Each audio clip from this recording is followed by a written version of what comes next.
October. It's a season of pumpkin spice and fall festivities, and where happy families spend time together, getting together for Halloween and trick-or-treating and all that fun stuff you see in neighborhoods. These are joyous realities for many of us, but it's not always the case. Hidden behind closed doors are some unimaginable secrets worse than those haunted houses. October is Domestic Violence Awareness Month. So, what is domestic violence? Domestic violence includes behaviors that physically harm, arouse fear, prevent a partner from doing what they wish, and force them to behave in ways that they do not want to. It includes uses of physical and sexual assault, threats and intimidation, emotional abuse, and economic deprivation. Many of these different forms of domestic violence can be occurring simultaneously in one situation, and they have long-lasting effects. Domestic violence and abuse stems from a desire to have control and wanting to maintain power and intimidate your significant other. Abusive people believe that they have the right to manipulate others and restrict their partners from feeling and acting as they want to. They often believe that their own feelings and needs are more important, and they put themselves above others by using abusive tactics to dismantle equality and make their partners feel less valuable and undeserving of respect in their relationship. There are a lot of warning signs for you guys if you have a family member or a loved one or coworker where you suspect they may be in a bad situation, some of which include but are not limited to frequent absences from work or school, numerous injuries that they try to talk about but just fail to explain, low self-esteem, a change in their personality, a fear of conflicts or passive-aggressive behavior, blaming themselves for their relationship troubles, and isolating themselves from their friends and family. Who does domestic violence affect? 3. The number of women murdered each day by a current or former male partner in the United States. 38,028,000. The number of women who have experienced physical, intimate partner violence in their lifetime. 4,774,000. The number of women who have experienced physical, intimate partner violence in their lifetime in the U.S. each year. 1 in 4.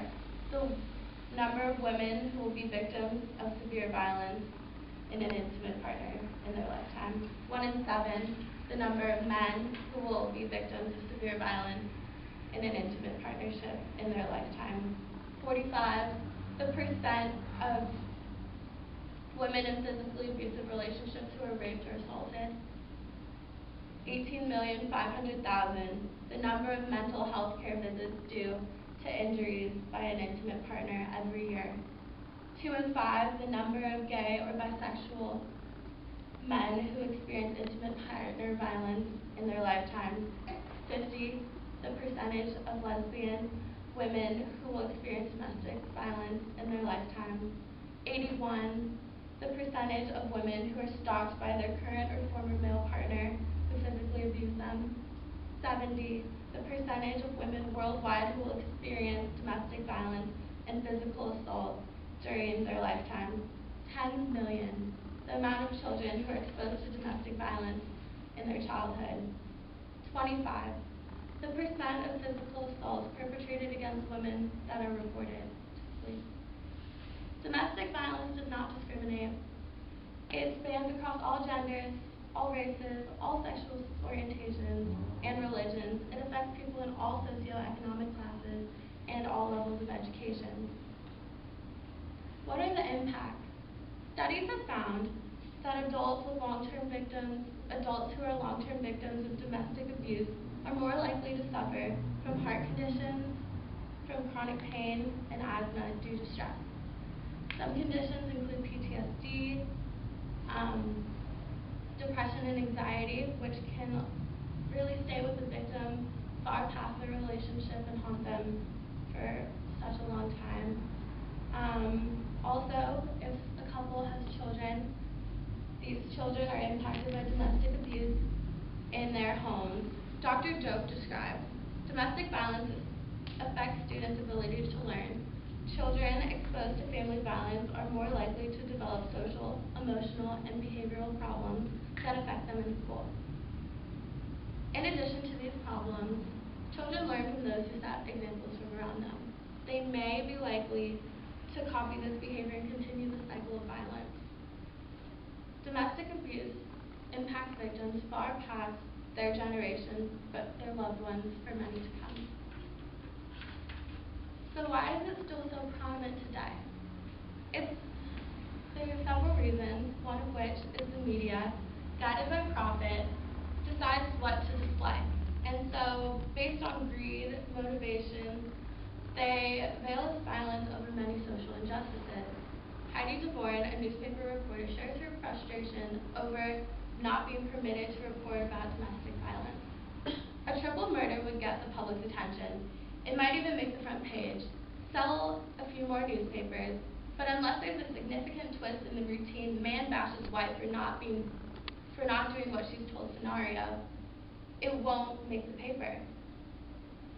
Domestic assaults were never going to make it to print. Besides, there are too many of them. If we covered one, we'd have to cover dozens. And the entire paper would simply become a morbid testament to familial and societal dysfunction. The media actively deprives viewers, all of us, the knowledge that we need to know to prevent the issue in our society because of their purpose of making a profit. A social injustice only becomes more prevalent when people don't pay attention to it. Also, schools do not teach their students about the dangers of domestic violence.